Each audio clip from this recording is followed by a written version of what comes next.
दोस्तों मेरे चैनल से जुड़ने के लिए सब्सक्राइब बटन पर क्लिक कीजिए और अगर आप चाहते हैं कि मेरी नई वीडियो अपलोड होते ही आपके पास मैसेज आ जाए तो बेल आइकॉन को भी ऑन कर दीजिए।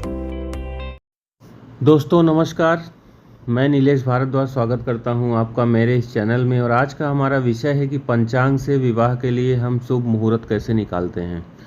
देखिए, तो इसके लिए आज मैं आपको बहुत ही सरल तरीके से विवाह के लिए शुभ मुहूर्त निकालना बताऊंगा, जिसको समझने के बाद आप भी बड़ी आसानी से अच्छा शुभ विवाह मुहूर्त निकाल सकते हैं। इसमें कोई संशय नहीं है। लेकिन विवाह मुहूर्त के लिए जो 4-5 चीज़ें इंपॉर्टेंट हैं वो आपको जानना चाहिए। लेकिन इसका मतलब ये नहीं है कि अगर ये चीज़ें आपको नहीं आएंगी, आप इसको नहीं याद रखेंगे या नहीं समझ पाएंगे तो आप मुहूर्त नहीं निकाल पाएंगे। ये सब चीज़ें आपको मैं आपकी जानकारी के लिए बताना चाहता हूँ। देखिए, पहली चीज़ है कि किसी भी विवाह के शुभ मुहूर्त को निकालने के लिए गुरु शुक्र का उदय होना आवश्यक है, क्योंकि गुरु शुक्र हमारे 9 ग्रहों में सबसे शुभ ग्रह माने गए हैं और इनकी उपस्थिति में ही मांगलिक कार्य किए जा सकते हैं। तो सबसे पहली कंडीशन आती है कि गुरु और शुक्र उदित होने चाहिए, अस्त नहीं होने चाहिए।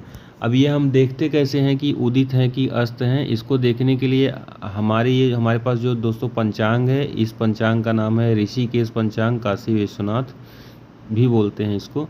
तो काशी विश्वनाथ पंचांग है। अब देखिए, इस पेज में गुरु शुक्र की स्थिति पहले पेज में ही दी गई है। देखिए, ये पूरा पेज है, यहाँ पे लिखा गया है ये शिव मूर्ति ऋषिकेश हिंदी पंचांग काशी विश्वनाथ। तो देखिए, इसमें जो दिया गया है यहाँ पे गुरु और शुक्र की स्थिति यहाँ पे दी गई है कि गुरु ज्येष्ठ शुक्ल 15 11 जून 2025 गुरु का अस्त पश्चिम में, मतलब 11 जून 2025 को गुरु का अस्त पश्चिम में हो जाएगा। फिर गुरु 1 महीने बाद 7 जुलाई 2025 को उदय उनका होगा पूर्व में। ये हो गया गुरु का। अभी शुक्र का देखिए, यही नीचे दिया गया है शुक्र का। ये 11 दिसंबर 2025 शुक्र का अस्त पूर्व में हो रहा है। तो मतलब शुक्र देव जो है पूरे साल जो है उदित रहेंगे और गुरु 11 जून को अस्त होंगे और फिर से उदय हो जाएंगे 7 जुलाई को। तो देखिए, गुरु और शुक्र का उदय और अस्त यहाँ पे दिया गया है। तो ये दोनों उदित होने चाहिए, दोनों ग्रह। दूसरी कंडीशन दोस्तों आती है कि नक्षत्र। देखिए, विवाह के लिए कुछ निहित नक्षत्र हैं जिसमें विवाह किया जा सकता है, और वो नक्षत्र हैं, मैं आपको यहाँ पे दिखा दूँ वो नक्षत्र। जैसे देखिए, यहाँ पे नक्षत्र दिए गए हैं, तो जैसे स्वाति नक्षत्र में विवाह होता है और अनुराधा नक्षत्र में विवाह होता है, मूल नक्षत्र में विवाह होता है, उत्तराषाढ़ा में विवाह होता है, उत्तरा भाद्रपद में विवाह होता है, रेवती में विवाह होता है। मतलब इन नक्षत्रों में विवाह शुभ माना गया है। विवाह के लिए ये निहित नक्षत्र यही होते हैं। अभी देखिए, अगले पेज में ये यहाँ पे रोहिणी नक्षत्र है, इसमें विवाह होता है, मृगशिरा में विवाह होता है, मघा में विवाह होता है, उत्तरा फाल्गुनी में, हस्त में, और फिर से स्वाति आ गया। तो ये सब नक्षत्र जो हैं विवाह के लिए शुभ माने गए हैं। दूसरी कंडीशन हो गई। तीसरी कंडीशन ये है कि सूर्य की राशि, मतलब सूर्य मेष राशि में होनी चाहिए, वृषभ में होनी चाहिए, मिथुन में होनी चाहिए। ये वही महीना होता है जो अप्रैल मई जून का महीना होता है। आप देखते हैं कि अप्रैल मई जून में ढेरों शादियाँ अपने यहाँ होती हैं। तो मेष में लगभग अप्रैल का महीना होता है जिसमें सूर्य मेष राशि में होते हैं। तो अप्रैल मई जून वृषभ और मिथुन में। उसके बाद ठंडी का महीना वृश्चिक, कुंभ और मकर, ये ठंडी का महीना होता है, दिसंबर जनवरी फरवरी वगैरह। क्योंकि मकर संक्रांति आप समझ सकते हैं, जब सूर्य मकर राशि में जाते हैं तो मकर संक्रांति बोली जाती है, और मकर संक्रांति 14-15 जनवरी को आती है। तो मतलब ये दिसंबर नवंबर जनवरी फरवरी का महीना है जिसमें सूर्य वृश्चिक, कुंभ, मकर राशि में रहते हैं। तो ये 6 राशियाँ हो गई जिसमें सूर्य होने चाहिए। और लग्न दोस्तों, एक लग्न होता है जिसमें लग्न 3 टाइप के होते हैं: चर लग्न, स्थिर लग्न और द्विस्वभाव लग्न।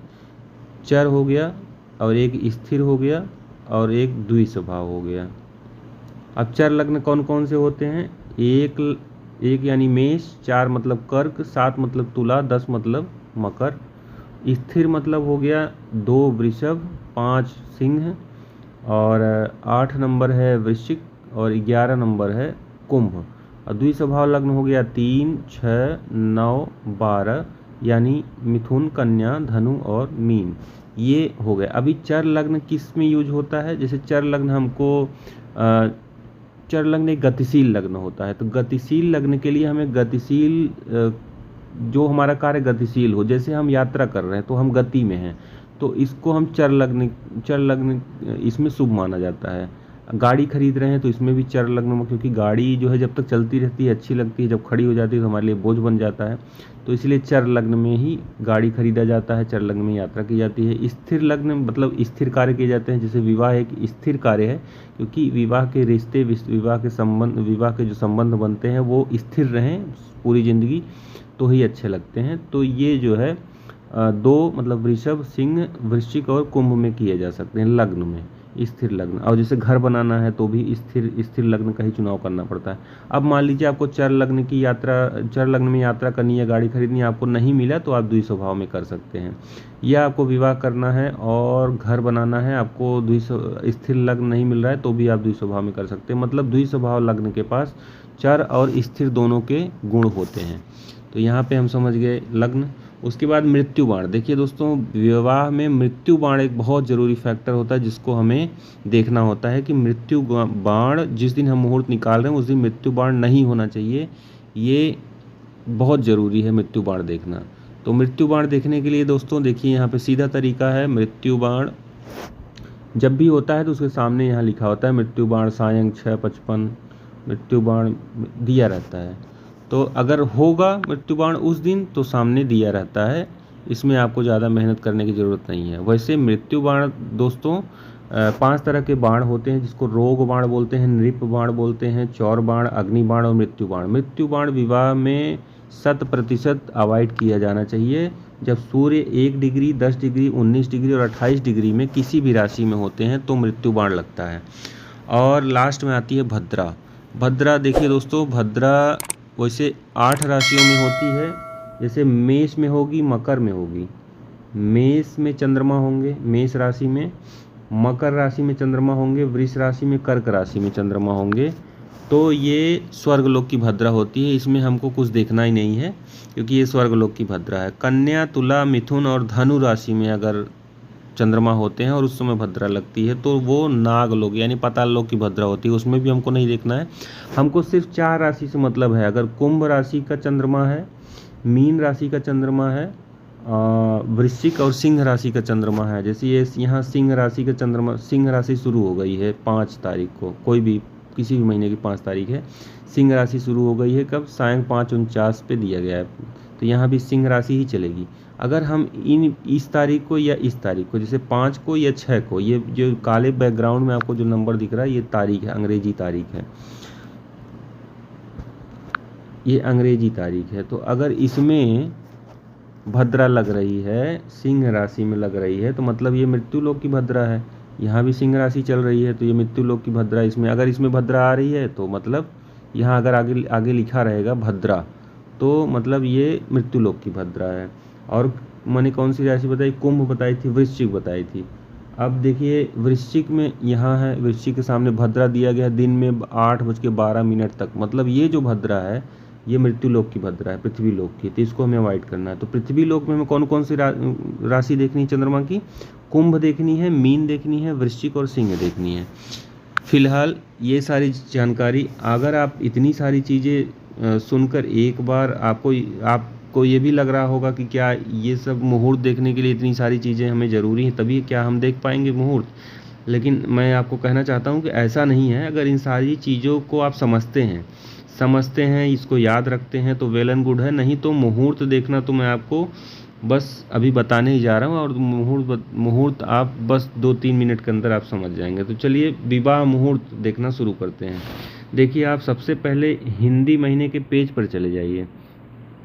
जैसे यही वैशाख शुक्ल का पक्ष का मुझे पेज दिख रहा है, मान लीजिए यही वैशाख शुक्ल पक्ष का पेज है और इसमें ये हम देख पा रहे हैं कि यहाँ 28 अप्रैल से 12 मई तक 2025 तक की डिटेल दी हुई है। देखिए कोई भी हिंदी महीने का 2 पेज होता है, एक शुक्ल पक्ष होता है यहाँ पे और एक कृष्ण पक्ष होता है। तो वैशाख शुक्ल पक्ष, कृष्ण पक्ष, ऐसे हर महीने का होता है। उसके बाद ज्येष्ठ शुक्ल पक्ष, ज्येष्ठ कृष्ण पक्ष आएगा। तो अब इसमें हमको क्या देखना है? सबसे पहले हमको देखना है कि यहाँ पे एक विवाह, पंचेष्ठ, लग्न, विमर्श का एक कॉलम होता है। ये आप कॉलम देख लीजिए, ये कॉलम विवाह मुहूर्त पंचेष्ट लग्न, विवाह मुहूर्त पंचेष्ट लग्न विमर्श। अब अगर ये कॉलम दिया गया है और नीचे कुछ तिथियां दी गई हैं, जैसे तिथि 2, तिथि 3, तिथि 4, तिथि 5, इसका मतलब क्या है कि यहाँ पे सारी कंडीशन फुलफिल हो गई जो मैंने अभी तक आपको बताई थी। मतलब गुरु शुक्र उदय हैं तभी ये कॉलम बना हुआ है यहाँ पे। दूसरा, सूर्य उसी राशि में है जिसमें होने चाहिए थे। तीसरा, यहाँ पे वही नक्षत्र आ रहा है जिसमें आपको विवाह करना है। जैसे मैंने आपको बताया था कि रोहिणी में विवाह होता है, तो वो बता रहा है कि अभी दिखे रात 9:30 के बाद रोहिणी लग रही, तो आप इसमें विवाह कर सकते हैं। लग्न क्या है? लग्न वो या तो स्थिर लग्न बताएगा आपको, या तो आपको द्विस्वभाव लग्न बताएगा। तो यहाँ पे 11 नंबर ये स्थिर लग्न है। चौथी चीज आपको क्या करनी है, सिर्फ आपको मृत्यु बाण देख लेना है और लग्न का समय मान देख लेना है कि कब से कब तक ये लग्न है, और भद्रा देख लेनी है। 3 चीज़ें आपको देख लेनी है। अब उदाहरण के लिए वैसा ये अब अगले पेज में भी आप देख लीजिए, यहाँ पे भी विवाह मुहूर्त पंचेष्ट लग्न विमर्श का ये कॉलम दिया हुआ है। मतलब ये जहाँ जहाँ दिया हुआ है वहाँ वहाँ विवाह के मुहूर्त इतने इतने मुहूर्त बन रहे हैं।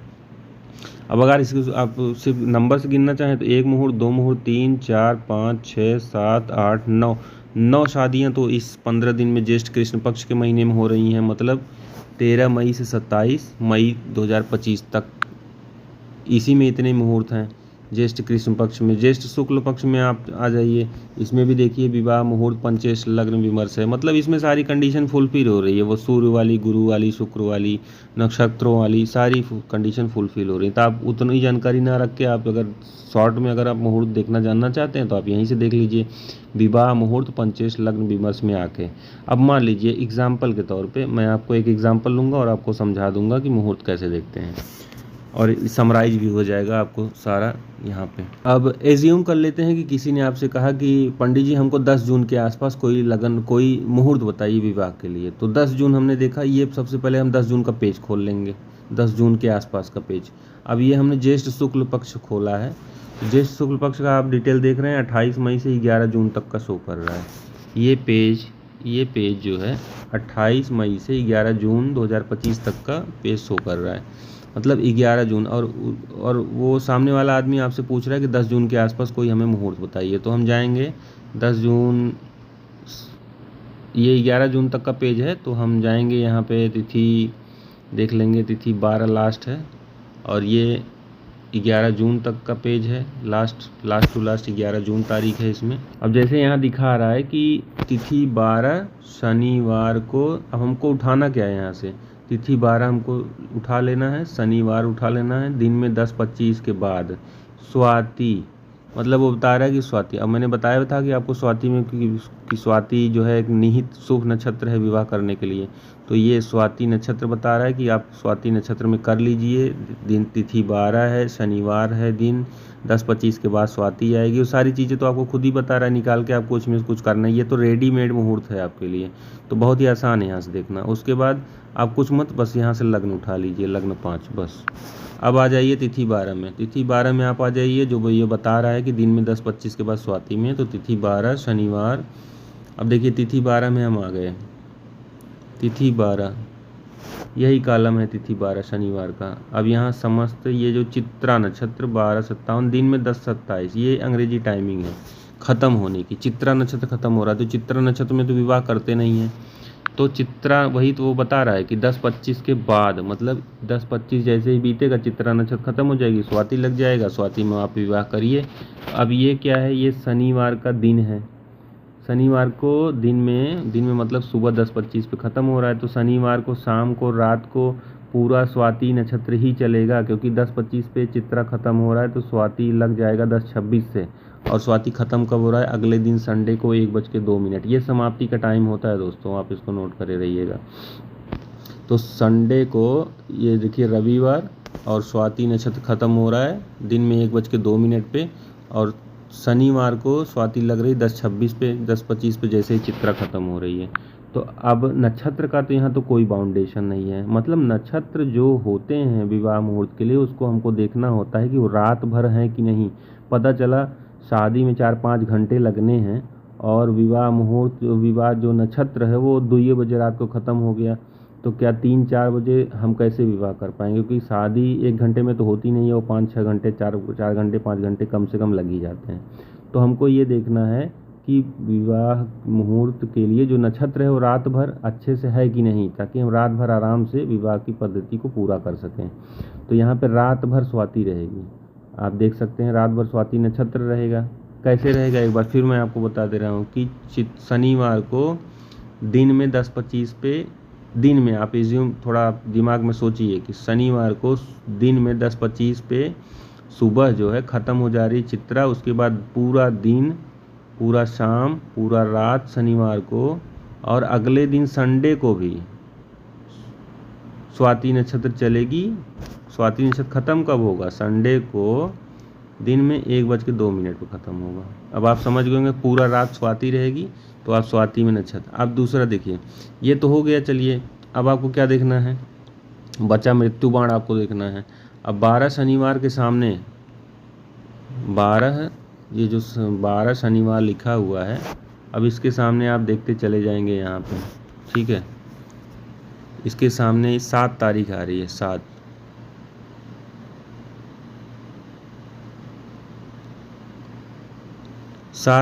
जून का डेट आ रहा है ना इस दिन, हाँ 7 जून का डेट आ रहा है।